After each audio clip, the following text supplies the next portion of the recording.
Hey friend, it's Graham here from the Recording Revolution, and today I have to make the case for you why mixing in mono is the secret to churning out a killer mix. I don't want you to skip this. I don't want you to leave this video because if you are having problems getting your mix to translate, meaning to sound good outside of your studio. If your mix, let's say, sounds great right here in your studio or on your headphones or in your monitors, but you take it to your car, it falls apart. You take it to your iPod and your earbuds, it falls apart. You play it out on your TV, it falls apart. It might be because you don't really know what your mix sounds like. You're being fooled by the stereo separation that you're getting in stereo. Mono, my friends, is the secret to churning out a great mix, and I'm going to explain it here. And yes, every time I mention this, I get a collective, huh? Mono? What is this, the 1950s? Why should I care about mono? My mix is not going to be played in mono. I want it to be stereo. This sounds so antiquated. And I understand it, but my friend, I've been teaching this for years and years and years because it's one of the simplest things you can do. And I love simple to force you to make a correct mix, a mix that will sound good everywhere. Here's the simple truth. You can be easily distracted by panning. Look at this mix. I've got panning all over the place. Things hard left and right, things up the middle, one or two things slightly in between. And it sounds nice and spacious. I've been paid up, I've put in my time. My mind's made up, gonna take what is mine. I want. But the way I actually got to that mix was not mixing it in stereo. It was mixing it in mono, meaning listening to my mix with everything collapsed up the middle in mono. The reason is when you do that, it is harder to hear everything. You go, oh, I can't really hear those guitars on top of the vocal, on top of the bass, on top of everything's up the middle. Yes, if you can't hear it when it's all in mono, that means you haven't EQ'd it well, you haven't compressed it well, things aren't at the right level, you haven't done automation correctly. Mono reveals that you don't have good clarity, good balance in your mix yet. If it doesn't sound clear and punchy and crystal in mono, it's not ready. And that, my friends, is why mono is such a helpful tool. If you don't listen to your mix in mono, you really don't know if your mix is ready. So if you bounce it and ship it, it might be okay, it might not. Okay, so here, let me walk you through how I do this really simply, and then you can go apply this to your mixes. If you have an audio interface with a mono button on the front, you can hit that thing. It'll collapse your mix to mono. A lot of interfaces don't have that on the budget range. So let me show you how to do that in your DAW. If you have any kind of stereo width plugin, Pro Tools has one if you're a Pro Tools user. It's called the Air Stereo Width. Studio One has one. A lot of DAWs have them. If you have a plugin that gives you stereo width to make your mix wider, we're going to use it to make our mix narrower. So right here, you can see the width is at 100%. I'm going to press play and then pull that width down to 0%. And you'll hear the mix collapse to mono. I've been paid up, I've put in my time. My mind's made up, gonna take what is mine. I want no more. Okay, so now my mix is in mono. If I bypass it, it's stereo. I've been paid up, I've put in my time. My mind's made up, gonna take what.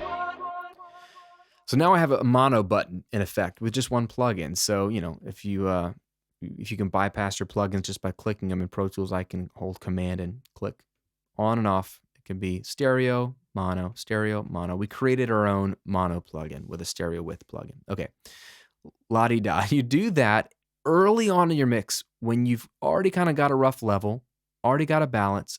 Before you grab any plugins, here's what I want you to do.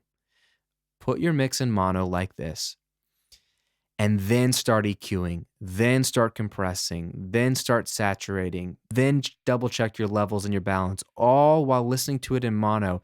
And your job is simply to make sure you can hear everything great. Make a great mix while it's in mono to the point that you forget that it's in mono. Because if it sounds great there, then you know the moment you turn that darn plugin off and put it back to glorious stereo, which is where I want it to be. I love wide mixes. you're going to have the confidence knowing that you did the hard work to get the clarity where it's at its worst scenario, mono. So that way it sounds great there. It's going to sound even better, even wider and huger in stereo. And then here's the real deal, friends. Honestly, I'm going to say 80% of the time or more, our mixes are not heard in true stereo.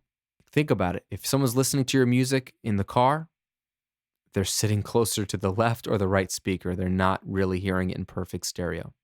If you're listening to the mix in your stereo at home or in your kitchen or something, even if you have stereo speakers, you're so far away from the speakers that by the time that signal hits your face, it is collapsed to mono because you're hearing both speakers at the same time.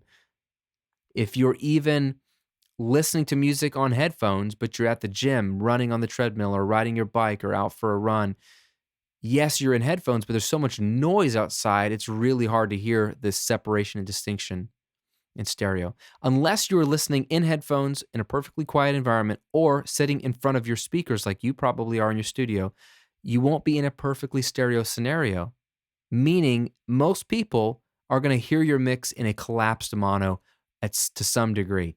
So your mix better sound killer in mono because in essence, that's kind of how people are hearing your mix anyway. Your iPhone is a mono speaker these days. It's just, or maybe it's stereo now. They've gone back to stereo.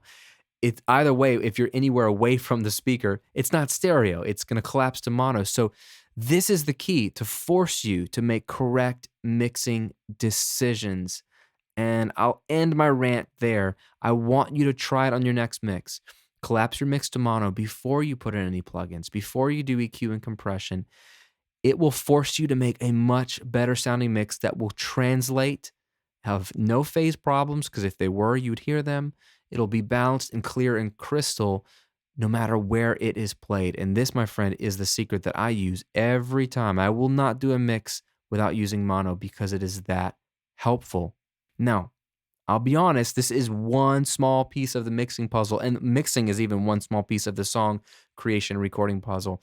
If you are newer to all this, or you just are trying to get your songs to sound amazing from start to finish, yes, this little tip will help you, but it's one piece of the machine. The whole machine involves multiple steps.